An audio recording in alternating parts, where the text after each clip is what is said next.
बीच सिंधु में महायान, इस पार शांति उस पार विजय, अब क्या हो भला नया निश्चय।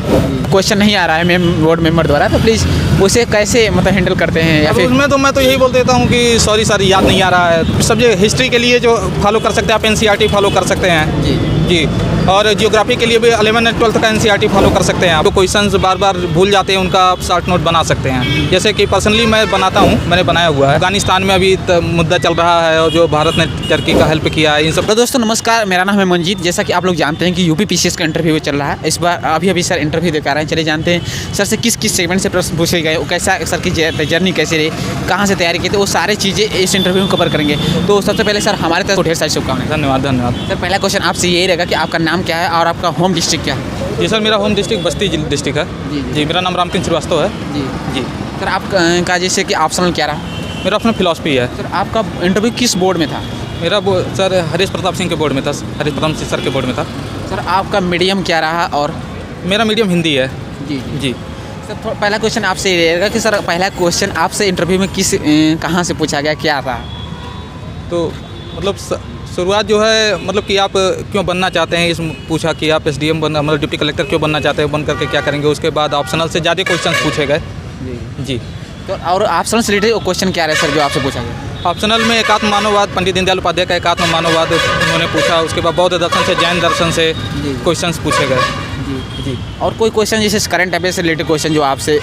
करंट अफेयर जो अफगानिस्तान में अभी मुद्दा चल रहा है और जो भारत ने टर्की का हेल्प किया है, इन सब से क्वेश्चन करंट से पूछे गए। लेकिन ज़्यादातर क्वेश्चन यूपी स्पेशल और फिलॉसफी से ही, मेरे ऑप्शनल सब्जेक्ट से ही पूछे गए। यूपी स्पेशल क्वेश्चन क्या रहे सर? यूपी स्पेशल से फैक्चुअल क्वेश्चंस पूछे बोर्ड मेंबर्स ने। क्वेश्चन सर प्लीज़ क्यों? ये मतलब यूपी यूनाइटेड प्रोविंस, मतलब यूपी बनने से पहले यूनाइटेड प्रोविंस था, तो वही पूछ रहे थे कि कब बना। उसके बाद यूपी में सबसे पिछड़ा हुआ जिला कौन सा है। तो यही सब क्वेश्चंस थे। सर थोड़ा सा बात करेंगे कोई आपसे सिचुएशनल क्वेश्चन जो आपसे देकर, इसके अलावा भी जैसे एसटीएम आपको बताया? सिचुएशनल क्वेश्चन नहीं था, यूपी से ही था और मेरे ऑप्शनल सब्जेक्ट से ही थे ज़्यादा क्वेश्चन थे। और कोई जैसे आपने बताया कि टर्की में अभी भूकंप आया था, भारत सरकार है अभी हाल ही में भारत सरकार की जो है बजट आई है, उससे रिलेटेड कोई क्वेश्चन इकोनॉमी से? बजट से भी उन्होंने सवाल पूछे थे। क्वेश्चन क्या रहे? मतलब उत्तर प्रदेश के बजट से सवाल पूछा गया कि आप मतलब बजट में और क्या सुधार करना चाहेंगे, बजट मतलब किस क्षेत्र में सेगमेंट में और ज़्यादा फंड का एलोकेशन आप करना चाहेंगे। इस सब टाइप के सब क्वेश्चन पूछे गए। करंट में कोई जॉब कर रहे हैं सर या फिर? नहीं जॉब नहीं, प्रिपरेशन ही कर रहे हैं। कब से तैयारी कर रहे हैं सर? प्रिपरेशन मतलब 3-4 साल से कर रहा हूँ। सर ये कौन सा यूपी पीसीएस में कौन सा अटेम्प्ट रहा? यूपी पीसीएस में ये मेरा जो है टोटल तीसरा इंटरव्यू है। और मेंस सर? मेंस तो चौथा था। चौथा, ये तीसरी बार इंटरव्यू दे रहे हैं जी। क्वेश्चन जनरली सर रहेगा कि फाइनली वो क्या कमियाँ रहीं जिसे 3 बार इंटरव्यू में जाने के बाद आपका सिलेक्शन नहीं पाया, जो न्यू स्टूडेंट को नहीं करनी चाहिए? सभी सब्जेक्ट्स पे बराबर फोकस करना चाहिए। सिलेक्शन ना होने का मुख्य वजह ये रहा कि कभी किसी सब्जेक्ट में नंबर कम हो जाते थे और फाइनल सिलेक्शन हमेशा जो है 10-15 नंबर के आसपास से 3-4 नंबर से ही रुका। पिछली बार जब मैं इंटरव्यू दिया था तो मेरा जो है फाइनल 4 नंबर से रुक गया था फाइनल होने से। सर थोड़ा सा बात करेंगे कि जो अभी प्रीलिम्स का एग्जाम होने वाला है, तो प्रीलिम्स 14 मई को प्रीलिम्स है, तो प्रीलिम्स के लिए कुछ बेस्ट स्ट्रेटजी बताइए जिससे लोगों का प्रीलिम्स क्वालिफाई कर सके। और क्या आप प्रीलिम्स के लिए क्या क्या चीज़ें आपने पढ़ा था जो स्पेसिफिक हो? प्रीलिम्स के लिए मुख्यतः मैं घटना चक्र को फॉलो करता हूँ। घटना चक्र और करंट अफेयर्स के लिए घटनासार पढ़ सकते हैं या समय की क्रॉनिकल पढ़ सकते हैं, तो उसको पढ़ करके वो सफिशिएंट रहता है। जी उसे पढ़ करके अगर थोड़ा सा बात अगर घटना चक्र की बात करें तो क्या शॉर्ट नोट्स बनाना चाहिए कि नहीं? शॉर्ट नोट्स जो क्वेश्चंस नहीं समझ में आते हैं उसका बना सकते हैं। जैसे कि थोड़ी बुक्स बड़ी होती है तो लास्ट में रिवीजन करने के लिए जो क्वेश्चंस बार बार भूल जाते हैं उनका आप शॉर्ट नोट बना सकते हैं। जैसे कि पर्सनली मैं बनाता हूँ, मैंने बनाया हुआ है।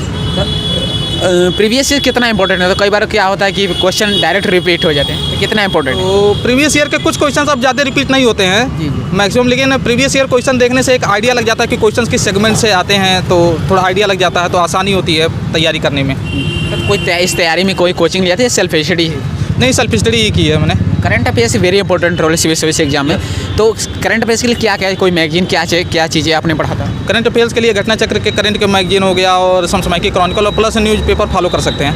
जी। कई बार सर कमेंट्स में आता है कि एनवायरनमेंट की प्रिपरेशन कैसे करें, उससे कंटेंट कहाँ से कलेक्ट करें, एनवायरनमेंट और साइंस एंड टेक, इससे बहुत सरकार के प्रति इसका झुकाव भी बहुत ज़्यादा है, तो एनवायरनमेंट और साइंस एंड टेक के लिए कंटेंट कहाँ से कलेक्ट करें? साइंस एंड टेक से तो प्रीलिम्स में ज़्यादा क्वेश्चंस नहीं रहते हैं, लेकिन एनवायरनमेंट के लिए घटना चक्र पढ़ सकते हो। करंट के जो हॉट टॉपिक होते हैं आप उसको नोट डाउन कर सकते हैं, तो उससे काफ़ी हेल्प मिलता है। तो करंट के इशू जो उससे कवर हो जाते हैं आपके। सर जो मेंस के 1, 2, 3, 4 पेपर होते हैं उसके लिए आपने क्या क्या बुकें प्रेफर किया था? मेंस के लिए सर मैंने खुद के नोट्स बनाए थे और मतलब कि सब सब्जेक्ट हिस्ट्री के लिए जो फॉलो कर सकते हैं आप एनसीईआरटी फॉलो कर सकते हैं जी। और जियोग्राफी के लिए भी 11 और 12 का एनसीईआरटी फॉलो कर सकते हैं आप जी। और सेकंड पेपर के लिए जो है इसका लक्ष्मीकांत का बुक है, उसके बाद करंट अफेयर्स विजन 365 जी। और रमेश चंद्र की बुक इकोनॉमिक्स के लिए हो गया, साइंस टेक के लिए 365 ही बेटर रहता है जी। सर थोड़ा सा बात और करेंगे इथिक्स के लिए लेक्सिकॉन की बुक हो गई वो बेटर है। सर थोड़ा सा बात करेंगे कि मेंस का आफ्टर प्रीलिम्स जो है मेंस का एग्जाम होता है 4 मंथ के बाद, तो मेंस एक बेस्ट आंसर करने के लिए क्या क्या क्वालिटी होनी चाहिए, क्या ऑथेंटिक आंसर लिखने क्या क्या चीज़ क्वालिटी होनी चाहिए जिससे लोगों से अलग नंबर इंक्रीजिंग हो? मेंस के लिए तो सबसे बेटर यही रहता है कि प्रैक्टिस जितना से ज़्यादा करें, प्रैक्टिस करें और उससे जो आपको टिप्स मिलते हैं कोचिंग इंस्टीट्यूट से कि कैसे आंसर राइटिंग करें, वो काफ़ी हेल्पफुल होता है कि कम टाइम में लिखना होता है ज़्यादा, तो उससे टाइम मैनेजमेंट में काफ़ी सुविधा मिलती है और टू द पॉइंट रहें और मतलब आवश्यक चीज़ें ही लिखें तो ज़्यादा बेटर रहता है उसमें। सर आप तीसरा इंटरव्यू दे रहे हैं तो इंटरव्यू के प्रिपरेशन कैसे करें और इंटरव्यू किन किन बातों का किन किन चीज़ों का ध्यान रखना चाहिए इंटरव्यू के प्रिपरेशन के लिए? इंटरव्यू मेनली मुझे लगता है कि पर्सनालिटी टेस्ट है, आपके नॉलेज का टेस्ट नहीं है जी। थोड़ा मतलब कि हिचकिचाना नहीं चाहिए, डरना नहीं चाहिए जी। हाँ, तो ज़्यादा बेटर रहता है और बोल्ड होकर के अपने बात को अपने विचारों को रखना चाहिए बोर्ड मेंबर्स के सामने और ये शो होना चाहिए कि आपके अंदर लीडरशिप क्वालिटी है कि नहीं है। कोई सर आप मॉक इंटरव्यू लिए थे ऐसे इंटरव्यू देने से पहले? हाँ, मॉक इंटरव्यू तो लेना ही पड़ता है, तो लिया ही जाता है। कितना हेल्पफुल रहता है सर? काफ़ी मतलब यहाँ रियल में आने से पहले मॉक इंटरव्यू प्रिपेयर करने में काफ़ी मदद करता है। तो जी सर, तो अगर बात करें थोड़ा सा तो रियल इंटरव्यू और मॉक इंटरव्यू डिफरेंस बिटवीन दोनों के बीच क्या अंतर है? रियल और मॉक इंटरव्यू में ऐसा कोई ज़्यादा डिफरेंस नहीं है, लेकिन हम लोगों को प्रिपेयर कर देता है यहाँ पर प्रेजेंट होने के लिए। क्वेश्चन तो सिचुएशनल बेस्ड ही होते हैं, ऐसा नहीं है कि हमेशा पढ़े हुए क्वेश्चन से ही आ जाएं। वो बातचीत में जो क्वेश्चन उभर के सामने आ जाते हैं वही पूछा जाता है। सर जो क्वेश्चन नहीं आ रहा है बोर्ड मेंबर द्वारा तो प्लीज़ उसे कैसे मतलब हैंडल करते हैं या फिर? उसमें तो मैं तो यही बोल देता हूँ कि सॉरी सर याद नहीं आ रहा है, बाकी तो और क्या इसमें बोल सकते हैं। जो नहीं आ रहा है तो फिर स्माइल करके सॉरी बोल देते हैं और क्या बोलें। ऐसा कोई नहीं होता कि नेगेटिव फीलिंग आती हो?